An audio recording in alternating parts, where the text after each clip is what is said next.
જામનગરમાં તાજેતરના 2 દિવસના વરસાદ દરમિયાન શહેરના જુદા જુદા વિસ્તારોમાં વીજ આંચકાને કારણે 2 ગાય અને 1 આખલો એમ કુલ 3 પશુઓના મોત નિપજ્યાની ઘટનાઓ જાહેર થઈ છે।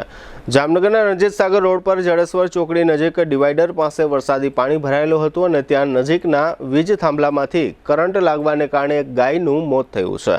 આ ઉપરાંત રણજીત સાગર રોડ પર જ અન્ય એક વિસ્તાર જસોદાનગર સોસાયટીમાં વીજ થાંભલાના કરંટને કારણે વધુ 1 ગાયનું મોત થયાની ઘટના જાહેર થઈ છે।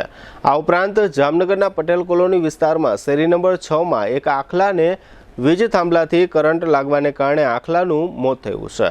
આમ માત્ર 48 કલાકના ટૂંકા ગાળામાં 2 ગાય સહિત 3 પશુઓના મોત વીજ કરંટને કારણે નિપજતા જીવદયાપ્રેમી લોકોમાં કચવાટ જોવા મળે છે। દુખાવાથી પીડાતા દર્દીઓ માટે જામનગરમાં ફ્રી ડેમો નમ્રતા વેલનેસ સેન્ટર। ચાલો અપનાવીએ નવીન એક્યુપલ્સ ટેકનોલોજી જે લોહીનું પરિભ્રમણ સુધારે, તમારા સ્નાયુઓને શક્તિ આપે, તમારા શરીરને જોમ આપે, ઉપરાંત પંજામાં સોજા થવા, પંજામાં ચડતા ગોટલા અને ગઠ્ઠા થવાની સમસ્યા, અન્ય ઘણા દુખાવાથી મુક્તિ મળે।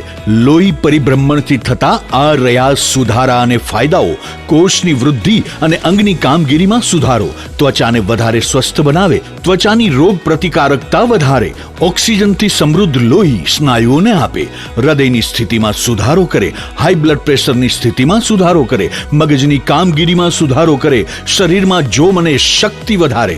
નબળા રક્ત પરિભ્રમણને પરિણામે અનેક દર્દો આવે છે જેવા કે ગઠ્ઠા થવા, સોજો ચડવો, તાણ, પગના તળિયામાં જણજણાટી, સાંધાનો લાંબા સમય સુધી દુખાવો, સ્નાયુઓ ખેંચાવા, ગોટલામાં દુખાવો। અમારા સેન્ટરમાં દરેક વ્યક્તિને રોજ 30 મિનિટ ફ્રી ડેમો આપવામાં આવશે।